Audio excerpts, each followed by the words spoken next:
Bismillahirrahmanirrahim. Assalamualaikum warahmatullahi wabarakatuh. Sobahul khair. Kaifahalu. Oke anak-anak soleh dan solehah, berjumpa kembali dalam pembelajaran pendidikan agama Islam dan budi pekerti. Materi yang akan kita bahas pada kesempatan hari ini adalah pengelolaan ibadah haji. Materi ini dipelajari di kelas 10 SMA dan SMK. Sebelumnya, Ibu akan memperkenalkan terlebih dahulu. Nama Ibu Sifa Faujiah. Untuk membahas mengenai pengelolaan ibadah haji, sebelumnya kita berdoa terlebih dahulu. Berdoa dimulai. Selesai. Di sini ada pengertian haji. Mungkin anak-anak semua sudah mengetahui ya pengertian dari haji itu apa. Haji sebagai rukun Islam yang kelima. Menurut bahasa, ya, haji itu sengaja atau pergi atau berkunjung, ya. Sengaja untuk pergi atau berkunjung. Nah, menurut istilah, haji itu adalah mengunjungi atau menziarahi Baitullah Ka'bah di kota Mekah Al-Mukarramah, Saudi Arabia, semata-mata untuk beribadah kepada Allah Subhanahu wa taala dalam waktu yang sudah ditentukan dan sesuai dengan syarat dan ketentuan yang sudah ditetapkan. Nah, ada yang tahu dari dalil nakli mengenai haji? Ini sangat umum sekali ya. Tadi pengertian sudah, sekarang dalil naklinya. Oke, dalil naklinya adalah di sini ada dalil nakli. A'udzubillahi minasyaitonirrajim. Walillahi 'alan nasi hijjul baiti man istata'a ilaihi sabila. Mengerjakan haji adalah kewajiban manusia terhadap Allah, yaitu bagi orang-orang yang mampu menadakan perjalanan ke Baitullah. Nah, dari hukum haji, jelas ya, anak soleh dan soleha sudah mengetahui hukum haji itu apa ya.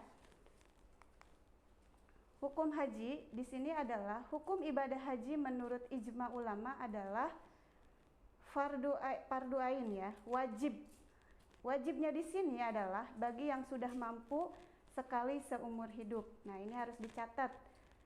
Yang sudah mampu sekali seumur hidup. Syarat haji. Nah, kira-kira syarat haji itu apa?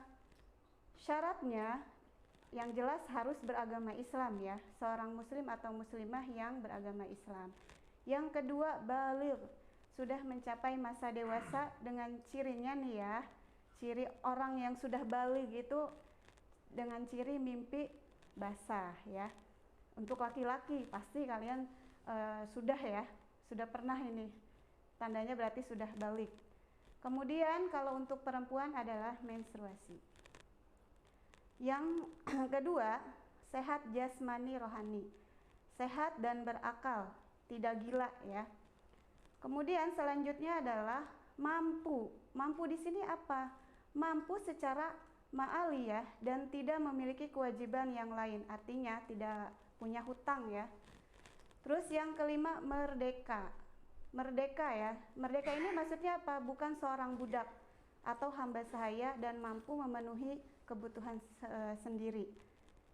Ya, sekarang sudah tidak ada hamba sahaya ya, karena sudah dimerdekakan oleh Nabi Muhammad SAW. Kemudian rukun haji. Nah, apa saja rukun-rukun hajinya? Rukun haji adalah perbuatannya lisan, hati atau badan yang harus dilakukan seseorang yang sedang melakukan ibadah haji dan juga tidak bisa diganti dengan yang lain. Nah, ini rukun haji. Jadi di sini tidak bisa dibayar dengan dam. Jika seseorang tidak melakukan rukun haji, maka hajinya tidak sah. Rukun haji itu apa saja? Rukun haji yang pertama adalah ihram. Ihram berniat akan melaksanakan ibadah haji dengan mengenakan kain ihram atau kain putih yang tidak berjahit. Kemudian ada wukuf. Wukuf ini hadir di padang Arafah mulai matahari tergelincir pada tanggal 9 Zulhijjah sampai terbit fajar tanggal 10 Zulhijjah. Kemudian selanjutnya ada tawaf. Tawaf di sini artinya adalah mengelilingi Ka'bah sebanyak 7 kali putaran dengan posisi Baitullah di sebelah kiri yang dimulai dari Hajar Aswad. Selanjutnya ada sa'i. Sa'i ini berlari-lari kecil antara Bukit Safa dan Bukit Marwah sebanyak 7 kali. Setelah sa'i, ini artinya mencukur rambut kepala sekurang-kurangnya 3 helai rambut, ya.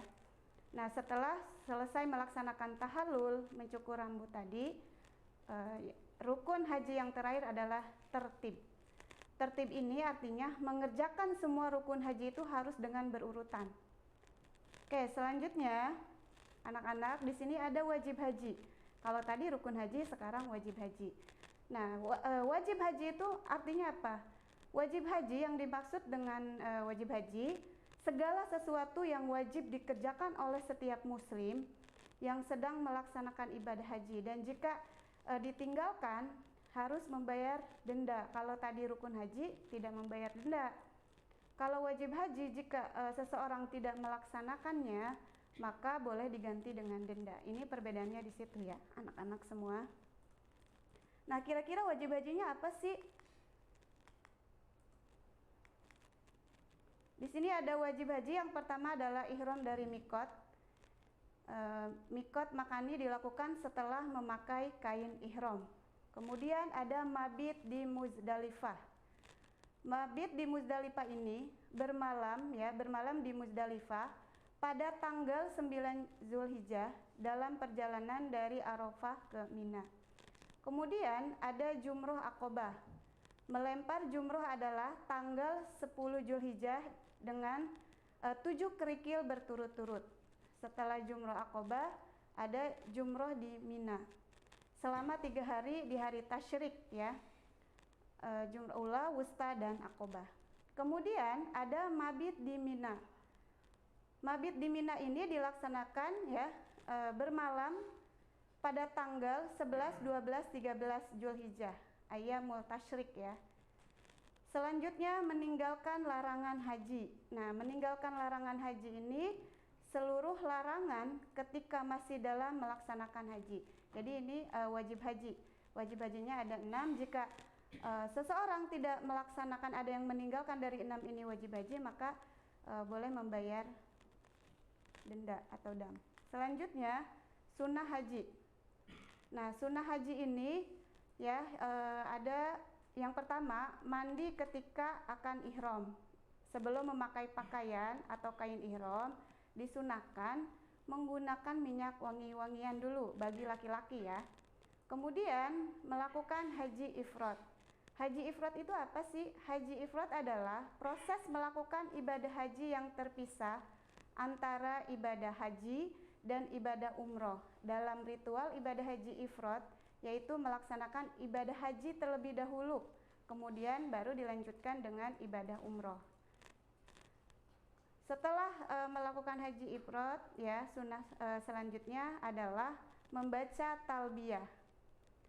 Setelah membaca doa talbiyah, disunahkan membaca doa-doa setelah membaca bacaan talbiyah. Next.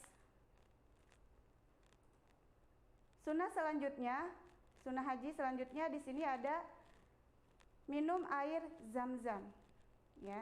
Air zam-zam yang memang sudah disediakan di sekitar Masjidil Haram ataupun ketika masih di Masjid Nabawi Al-Madinah. Setelah minum air zam-zam, sunnah haji selanjutnya sholat 2 rakaat. Sholat 2 rakaat setelah tawaf ya. Selanjutnya melakukan tawaf kudum. Melakukan tawaf kudum ketika masuk masjid ya, di Masjid Haram. Ketika masuk di Masjid Haram. Sunnah haji selanjutnya memperbanyak membaca zikir, termasuk juga adalah memperbanyak membaca zikir dan doa. Nah, di sini larangan-larangan haji. Apa saja larangan-larangan hajinya? Yang pertama, larangan haji memakai kain yang berjahit bagi pria. Pria hanya memakai 2 helai kain ihram yang tidak berjahit. Selanjutnya, larangan haji yang kedua, membunuh atau berburu hewan darat. Tidak boleh membunuh hewan darat ya anak-anak. Larangan haji selanjutnya, berhubungan suami istri ya, atau jima ya. Selama masih dalam proses pelaksanaan ibadah haji, itu harus jaga jarak ya, harus bisa menahan, terutama bagi laki-laki ini. Selanjutnya, mengucapkan kata-kata kotor. Nah, jadi tidak boleh ya, larangan bagi haji ini tidak boleh mengucapkan kata-kata kotor sengaja atau tidak. Termasuk berkelahi juga nih larangan haji. Oke, anak-anak semua, itulah penjelasan mengenai pelaksanaan pengelolaan ibadah haji. Semoga kalian semua bisa memahaminya dan mudah-mudahan kita semua bisa melaksanakan ibadah haji. Amin amin ya Allah ya rabbal alamin. Wabillahi taufiq wal hidayah. Wassalamualaikum warahmatullahi wabarakatuh.